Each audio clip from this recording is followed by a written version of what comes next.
धनगर समाजाला एसटी प्रवर्गातील आरक्षणाची अंमलबजावणी करावी या प्रमुख मागणीसाठी धनगर समाजाचे नेते दीपक भाऊ बोराडे यांनी मुंबई येथील आझाद मैदानावर दिनांक 16 मार्च पासून आमरण उपोषण सुरू केले आहे। उपोषणाच्या 10व्या दिवशी त्यांचे सासरे रामराव होळकर यांनी जालना येथील राहत्या घरी आत्महत्या केल्याची दुर्दैवी घटना घडली।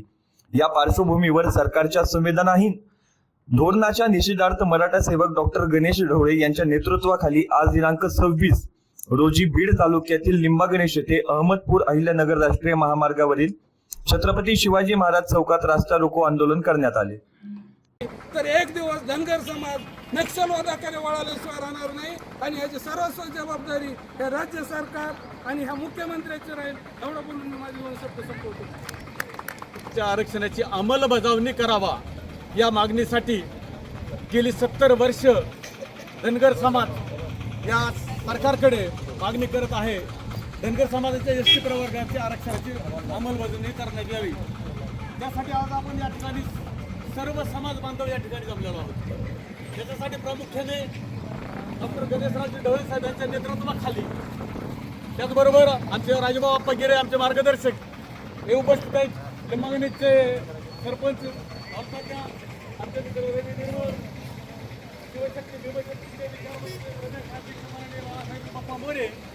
त्याचबरोबर या ठिकाणी सर्वात जमलेले समाज बांधव धनगर समाज एकाच मागणीसाठी सरकारशी झगडत आहे। धनगर समाजाला एसटी प्रवर्गाची अंमलबजावणी करण्यात यावी। ती अंमलबजावणी करण्यात यावी याला काय मुद्दा असतो?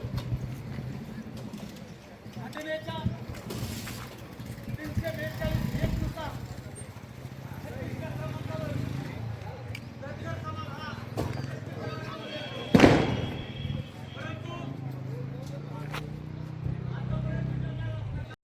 सरकार जबाबदार आहे।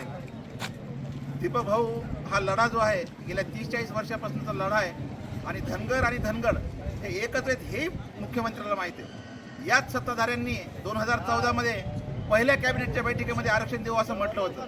त्यानंतर हा विषय वारंवार झुलवत ठेवला आणि गेल्या 10 दिवसापासून मुंबई येथील आझाद मैदानावर उपोषण करत असताना दुर्दैवानं आपल्या जावयाचे हाल न पाहल्यामुळं दीपक भाऊ यांचे सासरे यांनी आत्महत्या केली। तसं पाहायला गेलं तर ही आत्महत्या नसून सरकारच्या हलगर्जीपणामुळं गेलेला बळी आहे आणि हा सरकारने केलेला खून आहे असं माझं म्हणणं आहे। जरी या ठिकाणी दीपक भाऊंनी उपोषण मागं घेतलं असलं आणि प्रशासनानं सरकारनं आत्महत्या केल्यानंतर सर्व धनगर समाज बांधव किंवा 18 पगड जाती लोक रस्त्यावर येऊ नयेत म्हणून डॅमेज कंट्रोल या भावनेतून त्यांनी केवळ दीपक भाऊंची भेट घेतली आणि नेहमीप्रमाणे आश्वासन देऊन ते उपोषण सोडवलं। आज दीपक भाऊ हा वाघ जरी 2 पावलं मागे आला असला तरी भविष्य काळामध्ये सर्व केवळ धनगर बांधव नाही तर 18 पगड जातीचे बांधव जे आहेत ते पुन्हा मोठ्या प्रमाणात झेप घेणार आहेत। या ठिकाणचा हा रस्ता रोको जो आहे तो पूर्वी आम्ही नियोजित केला होता दीपक भाऊ यांना पाठिंबा देण्यासाठी। मात्र दीपक भाऊंचं उपोषण सुटलं असलं तरी हा जो रस्ता रोको आहे तो भविष्य काळामध्ये प्रत्येक धनगर समाज बांधव रस्त्यावर उतरणार आहे आणि त्याला सर्व 18 पगड जातीचे लोक साथ देणार आहेत। हे सरकारला चेतावणी देण्यासाठी हा इशारा आहे।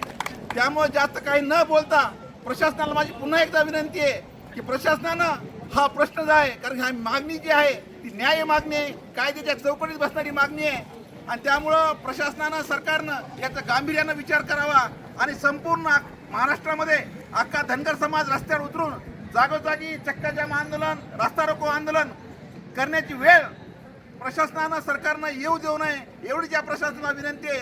आणि या ठिकाणी जे लोक थांबलेले आहेत ज्यांच्यामुळे आम्हाला त्रास, ज्यांना आमच्यामुळे त्रास झाला आहे त्या सर्व बांधवांची मी या ठिकाणी माफी मागतो। परंतु धनगर बांधवांच्या हा जिव्हाळ्याचा प्रश्न आहे, त्यांच्या लेकांच्या भविष्याचा प्रश्न आहे। या ठिकाणी पोलीस प्रशासन आलेलं आहे, त्या पोलीस प्रशासनात